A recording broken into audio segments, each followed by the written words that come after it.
How do we ever leave a place like this? We don't.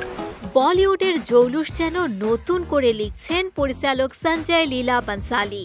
তার আসন্ন cinema love and war এখনও মুক্তির বহুদিন বাকি, অথচ অপেক্ষার মাত্রা এখনই ছুঁয়েছে চূড়া।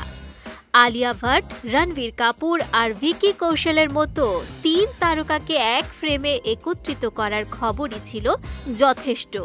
এর মাঝেই শুটিংয়ের কিছু ছবি সোশ্যাল মিডিয়ায় ফাঁস হয়ে সৃষ্টি করেছে নতুন ঝড়।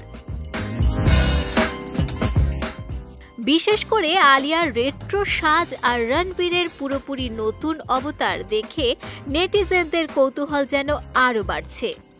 দর্শকেরা বলছেন এটা শুধু একটা সিনেমা নয়, বনসালীর পর্দায় আবারও শুরু হতে যাচ্ছে এক রাজকীয় মহাযুদ্ধ। সম্প্রতি সোশ্যাল হ্যান্ডেলে শেয়ার করা বেশ কিছু ছবিতে দেখা যায় শুটিংয়ের ফাঁকে দৃশ্যের মহড়া দিচ্ছেন রণবীর ও আলিয়া। পাশেই দাঁড়িয়ে কড়া নির্দেশনায় ব্যস্ত পরিচালক বনসালী। ছবিতে আলিয়ার সাজ পোশাকে ফুটে উঠেছে 80-র দশকের ধ্রুপদী নায়িকাদের ছায়া। তার এই লুক দেখে মুগ্ধ নেটিজেনরা।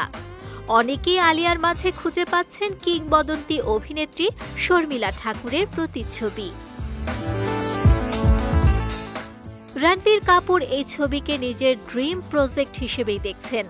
এক সাক্ষাৎকারে তিনি জানিয়েছিলেন, বনসালীর সেটে কাজ করা শারীরিকভাবে ক্লান্তিকর হলেও শিল্পী হিসেবে তা পরম তৃপ্তির।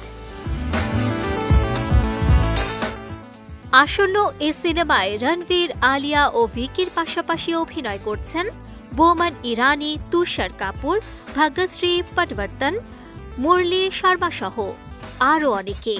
সবকিছু ঠিকঠাক থাকলে সিনেমাটি মুক্তি পাবে 2026 সালের 14 আগস্ট।